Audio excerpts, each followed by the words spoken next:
18 घंटे काम करते हैं प्रधानमंत्री, लेकिन इतने गंभीर विषय पे दोनों सदनों के अंदर चर्चा हो रही है। 18 घंटे काम करने वाला प्रधानमंत्री 2 घंटे भी दोनों सदनों में क्यों नहीं है, यह सवाल हम लोग पूछना चाहते हैं।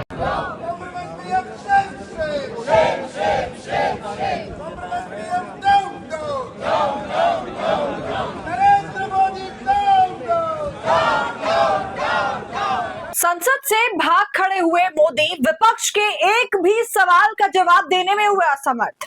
खुद के पास जवाब नहीं थे तो सामने से एस जयशंकर को खड़ा कर दिया बोलने के लिए। जी हाँ दोस्तों, आज संसद में बवाल मचा है वो इसलिए क्योंकि दोस्तों आप जानते हैं कि हमारी दुनिया में इस वक्त क्या चल रहा है, वॉर की स्थिति है। ऐसे में प्रधानमंत्री मोदी कुछ भी बोलना ही नहीं चाह रहे। विपक्ष हमेशा की तरह यही चाह रहा है कि पीएम मोदी और उनकी पार्टी बहस करे, अपना मुंह खोले, मगर सत्ता पक्ष के नेता ऐसा नहीं कर रहे और चाह रहे हैं कि सिर्फ ओम बिरला के ऊपर बहस हो जाए।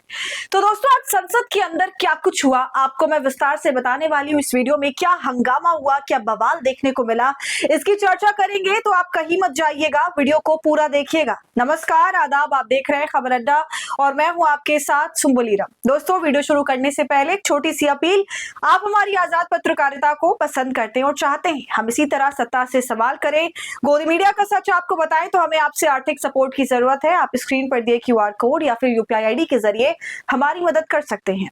दोस्तों पूरी दुनिया में महायुद्ध का खतरा मंडरा रहा है। वो युद्ध जो कि शुरू मिडिल ईस्ट से हुआ था, पूरी दुनिया को अपनी जद में अब लेने पर ये आमादा हो गया है।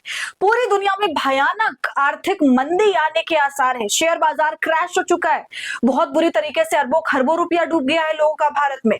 रुपये की हालत बदतर होती जा रही है। पूरी दुनिया की संसदों में उनके पीएम खड़े होकर बहस कर रहे हैं, लेकिन आज एक बार फिर साबित हो गया कि हमारे देश की संसद में कुछ भी हो सकता है, लेकिन बहस होनी बड़ी मुश्किल है। दोस्तों आज पूरी दुनिया में जो हालात है युद्ध की वजह से, उसके बाद आज संसद में विपक्ष ने ना केवल फ्लोर लीडर्स की बैठक की, इंडिया गठबंधन के फ्लोर लीडर्स की बैठक हुई और उसके बाद ये चर्चा हुई, ये आम सहमति बनी कि भाई इस वक्त सबसे इंपॉर्टेंट आप मिडिल ईस्ट में जो भी हालात हैं उसको लेकर सरकार बहस करवाए। लेकिन आप जानते हैं क्या भाषणबाजी हुई।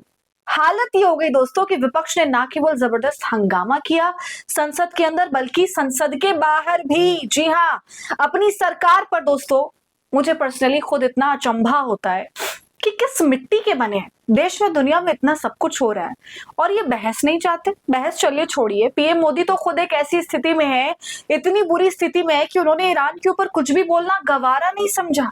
ऐसा भी क्या हो गया था मोदी जी, जो आप भारत के इतने पुराने मित्र, ईरान में जो कुछ भी हुआ उसके मुखिया की मृत्यु हुई, उस पर आप एक लफ्ज तक नहीं बोल पाए।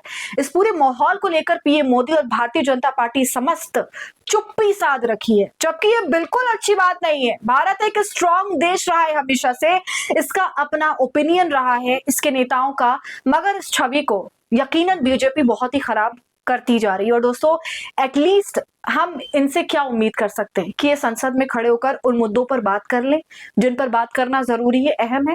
मगर आप जानते हैं क्या हुआ, कोई बहस नहीं हुई। मैंने दोस्तों आपको पिछली वीडियो में बताया था कि 9 तारीख को ओम बिरला के ऊपर डिस्कशन होगा, उनके अविश्वास प्रस्ताव पर जो उनके खिलाफ लाया गया उस पर डिस्कशन होता और 9 मार्च को ये होना था। लेकिन दोस्तों विपक्ष का ये कहना था कि जब ये अविश्वास प्रस्ताव आया तब हालात दुनिया में कुछ अलग थे, तब अचानक अब अलग है, ये युद्ध चल रहा है। लेकिन सरकार इस बात पर अड़ी रही कि नहीं भाई, आप तो अविश्वास प्रस्ताव लेकर आए हो तो आप बिरला की कुर्सी पर ही बहस होगी। इसके बाद विपक्ष ने ना केवल हंगामा किया बल्कि संसद की कार्रवाई दोपहर 3 बजे तक के लिए सीधा 3 आवर्स 3 घंटे के लिए दोस्तों स्थगित हो गई। यहां मैं आपको बता दूं कि जब संसद शुरू हुई 12 बजे, आज लोकसभा जब शुरू हुआ तो जगदंबिका पाल मौजूद थे, बीजेपी के सांसद। विपक्ष ने बहस की मांग करी, केसी वेणुगोपाल खड़े हुए, उन्होंने कहा भाई दुनिया भर में एक आर्थिक महामंदी का खतरा है, देश में ऑयल का संकट है, गैस का संकट है, तो आप इस पर बात कीजिए। लेकिन जगदंबिका पाल ने किसको वक्त दिया? एस जयशंकर को। दोस्तों एस जयशंकर वही बयान पढ़ रहे थे खड़े होकर घिसा पिटा जो उन्होंने आधे घंटे पहले राज्यसभा में दिया था। आज एस जयशंकर ने राज्यसभा में भी बयान दे डाला और सेम भाषण लोकसभा में भी पढ़ डाला और कुछ नहीं। उनके भाषण में जरा सी कोई तब्दीली नहीं थी, 19-20 का फर्क नहीं था, डिट्टो भाषण को रिपीट कर दिया। Energy security and includes many important suppliers of oil and gas.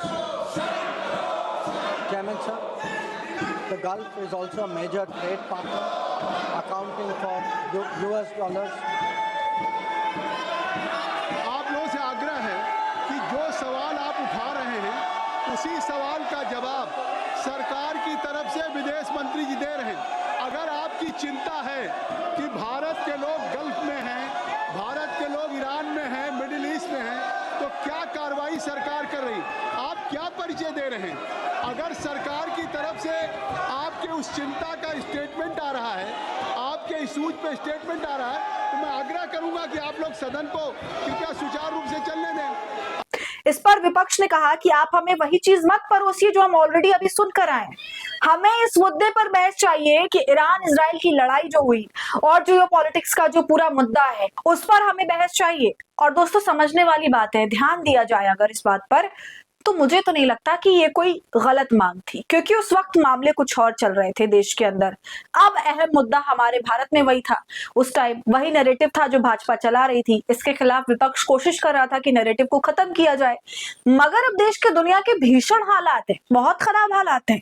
अंतरराष्ट्रीय पटल पर भारत का क्या स्टैंड है, इस बात का सामने आना बहुत जरूरी है, इस पर चर्चा होनी जरूरी है। क्योंकि दोस्तों ये जो युद्ध चल रहा है उसमें ऐसा नहीं है कि भारत कहीं से शामिल नहीं, बल्कि इजराइल अमेरिका मिलकर इस युद्ध को भारत का भी बनाना चाह रहे हैं कि तमाम देशों को इसमें घसीट लिया जाए।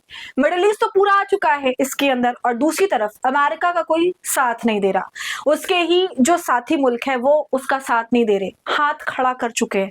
नाटो वाले जो मुल्क हैं वो भी उसका साथ नहीं दे रहे, ना कोई उन्हें अपना एयर स्पेस दे रहा है, ना मिलिट्री बेस दे रहा है। ऐसे में अंत में कौन बच जाता है दोस्तों? बच जाता है भारत, जिस पर ट्रंप वैसे भी अपनी हेकड़ी जमा रहे हैं। वो वक्त भी दूर नहीं है जब इस जंग में भारत को भी मिला दे वो।